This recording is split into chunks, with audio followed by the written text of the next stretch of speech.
New ponds may be fished 1 year after the bass are stocked. Harvesting fish before this time can cause problems in pond balance because largemouth bass will not spawn until they're 1 year old. Once the bass have spawned, there is usually no reason to delay fishing. If the pond has been managed properly, it will be supporting a maximum weight of fish 1 year after bass stocking. Continued growth of fish will be very slow until some fish are harvested. Brim normally average about 1/4 pound and largemouth bass about 1 pound when fishing begins. As harvest occurs, more food becomes available to the fish that remain and their growth rates improve.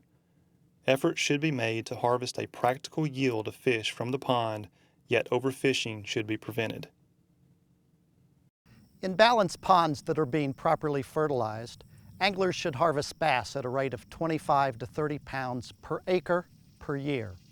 Annual brim harvest could be as high as 125 to 150 pounds per acre. You should keep harvest to half these rates in unfertilized ponds. Spread harvest out over the course of the year. As a general rule, no more than 25% of the maximum yearly harvest of bass and brim should be made during any 1 month. To maintain balance, fish should be harvested at about the same rate that they reach a catchable size. Harvest records should be documented to eliminate guesswork. Make sure to record the numbers and weights of each fish according to species. If proper management and harvesting is practiced, ponds will sustain a high-quality fishery indefinitely. Contrary to popular belief, ponds do not have to be drained every few years.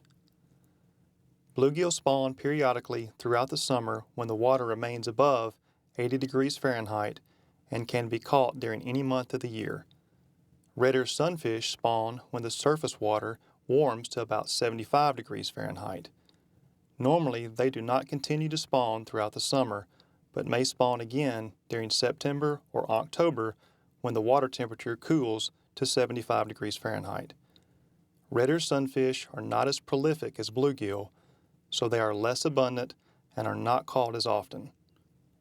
Live earthworms are the most popular bait for brim. Other effective live baits include crickets, mealworms, cockroaches, grasshoppers, and catalpa worms. Brim will also take an assortment of artificial flies and small lures. In new ponds, largemouth bass should be easily caught on a wide assortment of live baits and artificial lures. However, shiners or minnows should not be used as they may become established and pose problems to game fish populations. There's more than one way to fish. Fishing success may be improved by studying the habits of fish and watching other anglers. The most successful anglers fish often, are patient and maintain a positive attitude, use proven baits and lures, and are willing to experiment with new techniques and baits. Remember, let the fish show you what they want to strike. Even in new ponds, you'll have some days where bass and brim are not biting very well. If fish aren't biting, try again another day.